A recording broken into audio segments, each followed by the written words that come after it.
तो दोस्तों आज हो गई है 29 सितंबर और जो बड़ी खबरें हैं, मुख्य समाचार हैं, एक एक करके चलेंगे। तमाम बेहद बड़ी अपडेट्स आप तक आगे इसी वीडियो के माध्यम से पहुंचाएंगे। तो वही दोस्तों, खबरों की तरफ चलने से पहले आप लोगों से एक छोटा सा निवेदन है कि अगर आप लोग भी यूपी के आने वाले विधानसभा चुनाव में सत्ता परिवर्तन की लहर को देखते हैं तो अब इस वीडियो को लाइक कीजिएगा, चैनल को सब्सक्राइब करके बेल के आइकन को जरूर दबाइएगा दोस्तों, और कमेंट बॉक्स में किसानों के समर्थन में कमेंट करना बिल्कुल भी मत भूलिएगा।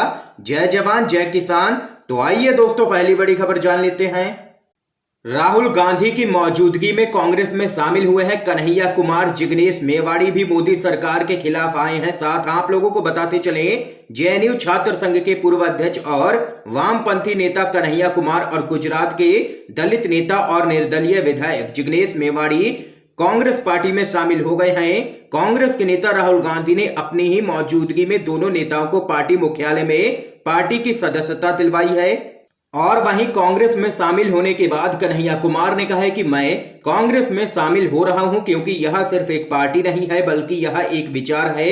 यह देश की सबसे पुरानी और सबसे बड़ी लोकतांत्रिक पार्टी है और मैं लोकतांत्रिक पर जोर दे रहा हूं। सिर्फ मैं ही नहीं, कई लोग सोचते हैं कि देश कांग्रेस के बिना नहीं बच सकता है।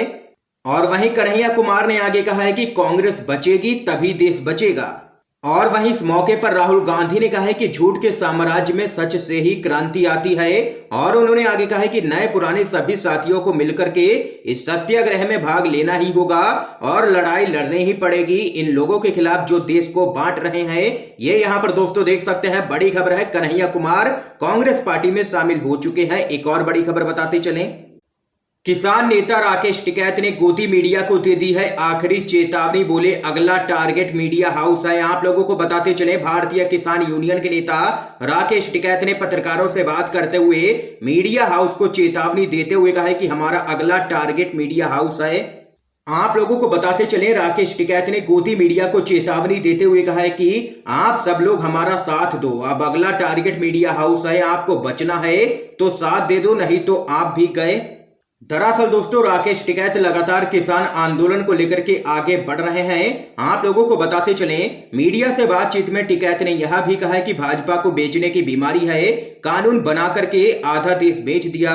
और वहीं टिकैत ने युवाओं से अपने घरों से बाहर निकलने और क्रांति में शामिल होने की भी अपील की है। तो यहाँ पर दोस्तों देख सकते हैं कि अब गोदी मीडिया भी किसान संगठनों के निशाने पर आ चुकी है और आखिरी चेतावनी भी राकेश टिकैत ने दे दी है गोदी मीडिया को। एक और बड़ी खबर बताते चलें। बड़ी खबर है दोस्तों, पंजाब के बाद अब राजस्थान कांग्रेस में होगा जबरदस्त फेरबदल। अशोक गहलोत की जगह सचिन पायलट हो सकते हैं मुख्यमंत्री। आप लोगों को बताते चलें, कांग्रेस में असंतुष्ट नेताओं को दरकिनार कर राहुल गांधी एक नया प्रयोग कर रहे हैं। कांग्रेस के वरिष्ठ नेता के अनुसार राहुल और प्रियंका गांधी ने राजस्थान कांग्रेस के आंतरिक विवाद को यहां पर समाप्त करने के लिए पंजाब की तर्ज पर मुख्यमंत्री अशोक गहलोत को हटा करके सचिन पायलट को मुख्यमंत्री बनाने का मन बना लिया है। यह बात उस बातचीत में उभर करके सामने आई है जब पिछले दिनों राहुल गांधी और प्रियंका गांधी ने सचिन पायलट से मुलाकात कर आश्वासन दिया कि मुख्यमंत्री का पद उनको सौंपने का पार्टी ने सैद्धांतिक फैसला कर लिया है, लेकिन इस पर अमल की कोई भी समय सीमा तय नहीं की गई है। सूत्रों के अनुसार राहुल गांधी ने सचिन पायलट को मुलाकात के दौरान साफ किया है कि इस प्रस्ताव पर फैसला वह सही समय आने पर ही करेंगे, लेकिन उनका मुख्यमंत्री बनाया जाना यहां पर तय है। ऐसा कहना था राहुल गांधी का बैठक के दौरान। देख सकते हैं कि जबरदस्त यहां पर फेरबदल देखने को मिल सकता है आने वाले दिनों के अंदर राजस्थान के अंदर। दोस्तों एक और बड़ी अपडेट की तरफ चलते हैं।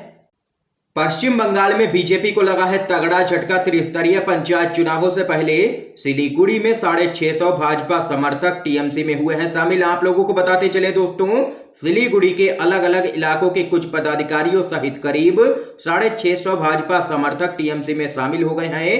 रिपोर्ट के अनुसार सिलीगुड़ी के बाहरी इलाके में स्थित माटीगाड़ा ब्लॉक के पाथरघाटा में आयोजित एक कार्यक्रम में पूर्व मंत्री गौतम देव की मौजूदगी में जिले के टीएमसी नेताओं ने इन भाजपा समर्थकों को यहां पर पार्टी में शामिल करवाया है। और वहीं इस मौके पर टीएमसी के नेता देव ने आगे कहा है कि टीएमसी में शामिल होने वालों में से कई दशकों से भाजपा के समर्थक रहे थे, कई अन्य हमारे संपर्क में हैं और आने वाले दिनों में यहां पर तृणमूल कांग्रेस में शामिल हो जाएंगे। वे अब समझ गए हैं कि भाजपा केवल खोखले वादे करती है और उनको कभी भी पूरा नहीं करती है। ये यहाँ पर दोस्तों देख सकते हैं कि पश्चिम बंगाल के अंदर जबरदस्त झटके बीजेपी को ममता बनर्जी दे रही है। एक और अपडेट की तरफ चलते हैं। बीजेपी का दोहरा चरित्र आया है सामने। धर्मांतरण पर बवाल करने वाली भाजपा के मुख्तार नकवी बोले, इसमें कोई भी बुराई नहीं है, जो चाहे धर्म परिवर्तन कर ले। आप लोगों को बताते चले, देश में जो सरकार धर्मांतरण के नाम पर राजनीति कर रही हो, उसी सरकार के वरिष्ठ नेता धर्मांतरण की पैरवी करते हुए दिख रहे हैं। जहां एक तरफ कट्टरवादी हिंदू धर्मांतरण पर झूठ की राजनीति कर नफरत फैला रहे हो, वहीं केंद्रीय मंत्री मुख्तार अब्बास नकवी का धर्मांतरण पर आया बयान बीजेपी के दोहरे चरित्र को दिखा रहा है। मोदी के मंत्री नकवी ने धर्मांतरण को सही ठहराते हुए कहा है कि इस देश में हर चीज की आजादी है, पड़ोसी देश में देखिए क्या हो रहा है, हमारे देश में ऐसा नहीं होता और अगर कोई करता भी है तो समाज उसको स्वीकार नहीं करता है।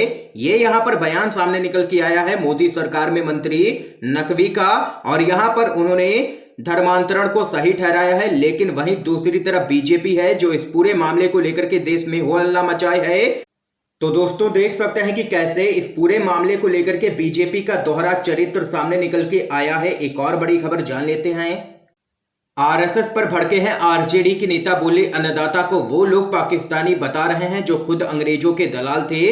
जी हां दोस्तों, केंद्र में सत्तारूढ़ मोदी सरकार और हिंदूवादी संगठन आरएसएस की साठगांठ पर देश के विपक्षी दलों के द्वारा अक्सर सवाल उठाए जाते रहे हैं। अब राष्ट्रीय जनता दल के प्रदेश अध्यक्ष जगदानंद सिंह ने किसानों का जबरदस्त तरीके से समर्थन कर दिया है और आरएसएस को घेरा है।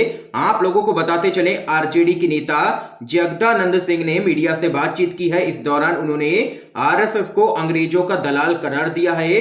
उन्होंने देश के किसानों को खालिस्तानी और पाकिस्तानी कहे जाने का विरोध करते हुए कहा है कि हमें देश के उन लोगों का समर्थन करना चाहिए, उन किसानों का समर्थन करना चाहिए जो हमारे देश के लोगों का पेट पालते हैं। और वहीं आप लोगों को बताते चले, आरजेडी के नेता ने यहां पर आरएसएस को अंग्रेजों का दलाल करार दिया है। तो वहीं दोस्तों एक और बड़ी खबर आप लोगों को बताते चलें, आने वाले चुनाव में हम बीजेपी का बहिष्कार करेंगे, उनके नेताओं को गांवों में भी घुसने नहीं देंगे। किसान नेता का बयान आप लोगों को बताते चलें। किसान संगठनों के द्वारा कृषि कानूनों के खिलाफ भारत बंद का आह्वान किया गया था। कई राज्यों में किसान संगठनों ने कृषि कानूनों का खुले तौर पर विरोध करते हुए मोदी सरकार के खिलाफ मोर्चा खोला है। आपको बताते चलें, उत्तर प्रदेश की बात की जाए तो यहां पर जिस तरह से राज्य में किसान संगठनों ने भाजपा की सरकार के खिलाफ मोर्चा खोल रखा है, उससे पूरी तरीके से मोदी सरकार से लेकर के योगी सरकार बौखलाई हुई नजर आ रही है और उससे साफ जाहिर हो रहा है कि आने वाले विधानसभा चुनाव में बीजेपी के लिए कितनी मुश्किलें खड़ी होने वाली हैं।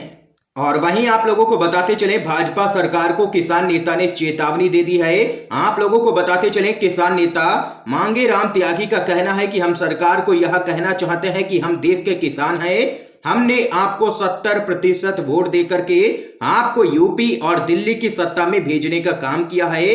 आज आप किसानों की फसल और नस्ल को बर्बाद करने पर तुले हुए हैं। आप तीनों ही कृषि कानूनों को वापस लें, वरना हम अपने गांव में आप पर पाबंदी लगा देंगे, उन गांव में आपको घुसने तक नहीं देंगे।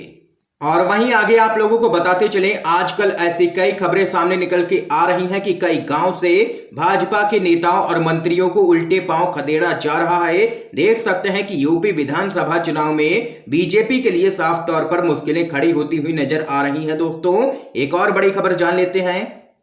उत्तराखंड में चीनी सैनिकों की घुसपैठ की रिपोर्ट आई है सामने। बीजेपी के सांसद ने मारा है मोदी सरकार पर ताना। आप लोगों को बताते चले, उत्तराखंड की सीमा पर चीनी सैनिकों के कथित रूप से घुस आने और कुछ निर्माणों को ध्वस्त करने और नुकसान पहुंचाने की रिपोर्ट पर बीजेपी के सांसद सुब्रमण्यम स्वामी ने मोदी सरकार पर ताना मारा है और घेरा है। ट्विटर पर उन्होंने अंग्रेजी अखबार इकोनॉमिक टाइम्स में छपी खबर की हेडिंग लिखते हुए लिखा है कि कोई आया है क्या।